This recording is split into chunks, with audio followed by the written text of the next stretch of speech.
Very well. Okay. Stevie Ray Vaughan. Tell me about tell me about your new album. Well, your most recent album. What was conceptualized in it? Yeah. We'd been wanting to do an album with the crowd for quite some time, because we basically cut live in the studio anyway. But we'd been wanting to pretty much actually bring the crowd in the studio. But we decided it might be easier to cut an album, go somewhere where the facilities are good enough to do an album at, where the crowd could already be. You know? And so we ended up using a video portion of the Montreux Jazz Festival in '75, and we did 2 shows in Austin that were ridiculous length. They were about 5-hour shows, 2 of them. And then we had 1 show in Dallas. That's all July's.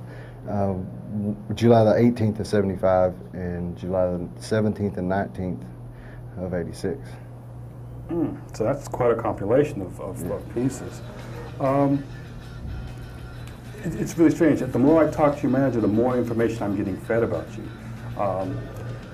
He enlightened me to the fact that you were the first white person to ever win the Blues Award. How did that come up? What did that do to you? I mean, that said what to you? Well, of course it felt good, but the main thing is that the music is the music, you know. And just because I'm white, or just because we got to take the color out of the blues, you know. It's just that I like to do the best of the music that I can, and that's where my heart lies, is in the blues, rhythm and blues, and rock and roll. It's strange. A lot of times people think that the blues is primarily a black art form, and as you said, we've got to take the color out. Well, its roots are there, believe me. But you've brought it to another level where it's a people music now. Yeah. It's not a color music. Your background, I mean, the blues initially was coming out of hard luck and bad times and just an overall depressed state. Your background, how much did that play in your going into the blues? There was a lot of rough things going on, but hopefully I've grown past some of those things, you know, self-inflicted, a lot of it.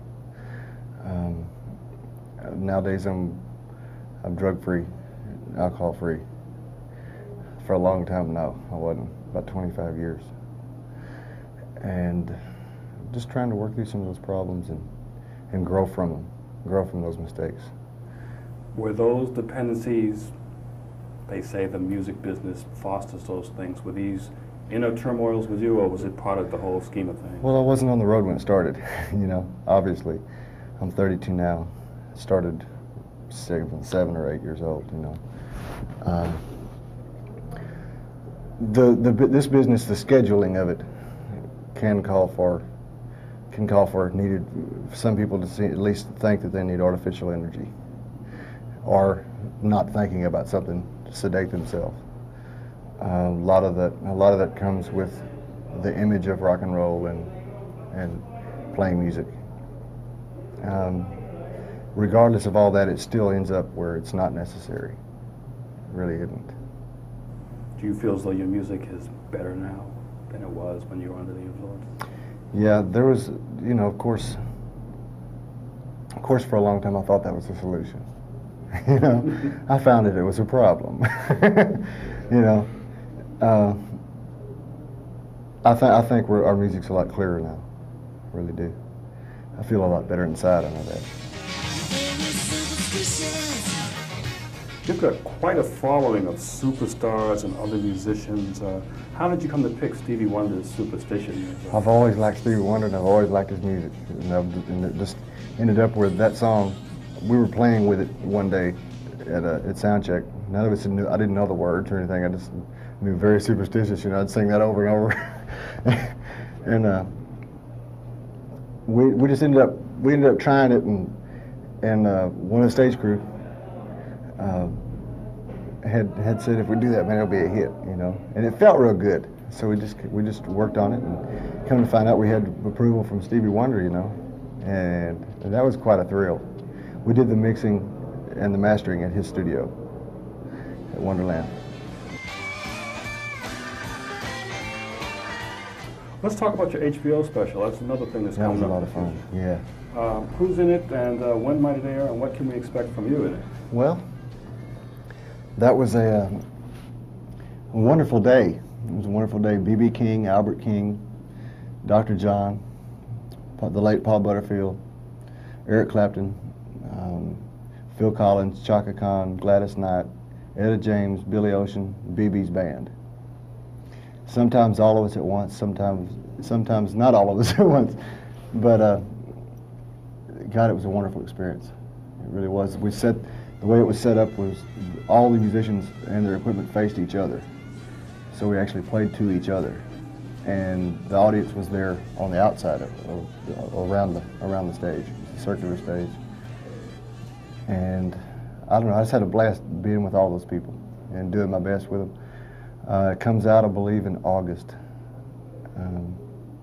It'll be a hot one. I can believe it. You've also got a movie that's happening, Back to the Beach. Why don't you tell me a little about that? Well, I play myself playing me. You know, all I do is I'm in it playing Pipeline with Dick Dale, the guy who invented surf music. And he's gotten a little wilder and through the years. And I don't know, it was a lot of fun doing. It was a lot of fun doing. And it was, you know, it came about because of a guy, Frank Mancuso, the producer, had kept asking about me doing this. And up until that point, because of some problems from the past, I had a reputation for being kind of ornery, you know, and a little weird to work with in the studio because I like to do it all night long. And they have sessions during the day too. Right. So, but he kept insisting on contacting me about it, and thank God he did, because I got the chance to, you know, not only have fun doing it, but to show that I'd changed a lot of my ways. You think you'd want to? Oh, that was more or less of a cameo role, let's say. Yes. You think you would want to be an upfront actor? I mean, a lot of musicians make that transition. That would be fun if I find that I'm capable of doing that. Well, I mean, you obviously have the presence and the talent. So, Yeah. I mean, what do you think? I'd just have to see how it goes. I've never had any acting lessons or anything like that. You know, I don't know exactly how to go about it. You know, I might be convincing in some ways, but then that might be some ways. You were discovered by Mick Jagger and Keith Richards. Well, actually, I was discovered by my mama. All right. And we're going to get to her, because I heard that she came to your aid too when you had a little fall off the stage, and she was right there with you through it. You know, that's what Mom's all about. But they credit you as being probably one of the greatest guitarists of all times. I keep trying to be. I keep trying to be. I don't know that I am. I just know that I do the best that I can. The best that you can is absolutely phenomenal. I keep going back to that, but again, it's that sound check was awesome. All right. Let's talk about some of the bad times for just a quick minute. How long were you under the influence, and what exactly made you turn around? Well, it was over a period of about 25 years that in one form or another I was, you know, drinking or using something. And it got to the point where finally I knew for quite a while that I had a problem with things like that, with drugs and alcohol. But it was also at the same,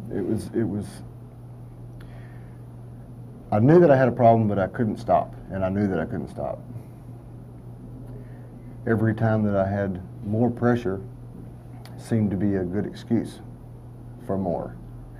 And every time there was less pressure, it was party time.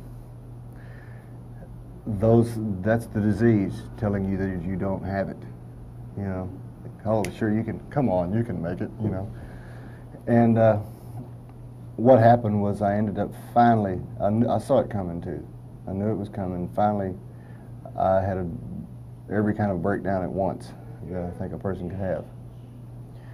Physically, emotionally, spiritually, and the whole ball of wax melted. And I woke up on a bus. Well, I'd had a nervous breakdown and had to go to the hospital first. Got out of there, and we were in a German hospital, and these people, I don't know if it was common in Germany, or if it was just this particular hospital where they were butchers, you know, and didn't care what you said when they asked you questions, you know. And thank God I had my bass player Tommy Shannon and a few other people I knew with me to keep me from trying to jump up and run out, you know, because it didn't seem any safer there. That's why I went to the hospital. Then the next day, I woke up on a bus, crying, scared of everything, didn't know why. Didn't know what I was scared of, much less how to deal with it. And that went on for quite some time until it was just obvious that I could not keep going. And went and saw Dr. Victor Bloom in London. He put me in London Clinic, which is a private hospital. I did detox there. And we also checked out my stomach because I was having some struggle problems, possible ulcers, and it was just, come to find out, he said my stomach looked like a 65-year-old man. After I left that hospital, I was in London for 3 or 4 days, I guess, and came back to the States, went in and checked in immediately to a charter Peachford Hospital in Atlanta. I was there for about a month.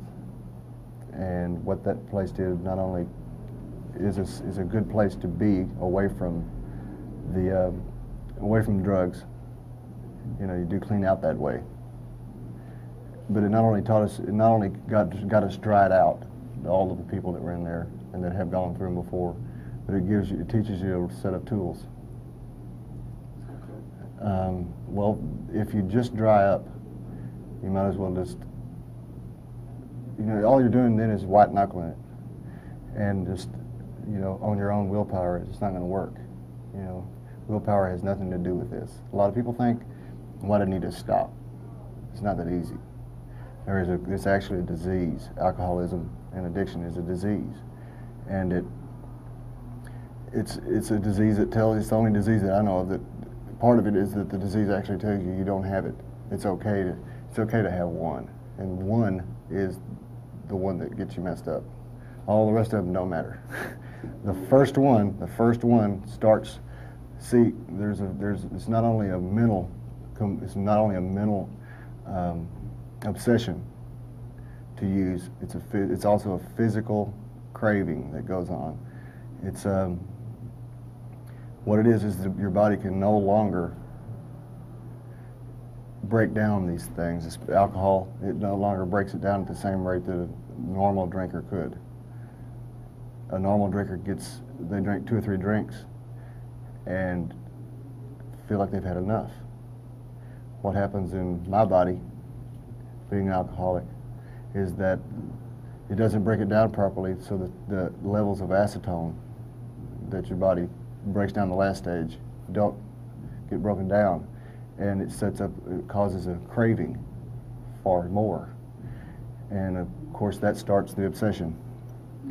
And once you take another one, you have a higher level of acetone that causes a bigger craving. And for me, I was drinking, one drink for me was about 3 or 4 for most people, and if I had 2 or 3 drinks, I felt like I just had, you know, nothing. And it just made me want to start, you know. And it's not a good thing, you know. It's not a good thing to live that way, only on the wagon, because anything can tip you off. Anything can give you your mind a reason to think that it's, you know, I deserve a drink, or after that, who wouldn't want one, you know. And it's that first one. This set of tools help us to realize that we don't have a power over alcohol or drugs. We don't have the show, see, and what happens is these tools teach you how to realize that is the symptom. Actually, the drugs and alcohol are a symptom of the disease. The disease is actually problems that we had beforehand. That's why staying dry is not enough, because the problems that we were stuffing and ignoring are what gets us if we don't treat them. Let's move on to a little brighter point. That's history. You're better. Like you said, it's behind you. You're appreciated around the world, from Montreux to Carnegie Hall. What do you think your overall appeal to the mass public is? That I do the best I can to play what I really like, and it's honest. What has inspired you through this? Who is your El Supremo? My brother, Jimmy Vaughan, who is he's the reason I got started, and he's also the inspiration for a lot of musicians. And because of him, I was able to hear B.B. King, Freddie King, Albert Collins, Albert King, Lonnie Mack, Buddy Guy, Muddy Waters, Howlin' Wolf, Kenny Burrell, Jimmy Smith, on and on, on and on. And they're all very big influences. Okay. I think we got to cut it short because you're